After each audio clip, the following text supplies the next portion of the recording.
Dėl saugumo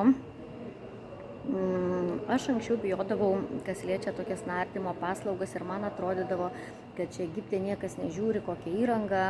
ar žmogus nemokantis ten nardyti gali tai daryti, ar jį prižiūri kažkas. Kadangi tai daugybę kartų dariau ir vežu žmonės, kurie niekada to nebandė, tai noriu patikinti, kad imant kokybiškas paslaugas, bent jau iš kur aš imu, tikrai kiekvienas yra labai prižiūrimas, uždedama visos įmanomos saugos priemonės, galima ir individualiai turėti tokį trenerį vandenyje. Taigi dėl tokių ekstremalesnių dalykų, dėl nardymų ir panašiai, tikrai yra saugu, visur reikalingas budrumas ir savo kūno, kaip sakyti, galimybių vertinimas, bet tikrai jie rūpinasi tai, kad jūs patirtumėt pačias geriausias emocijas.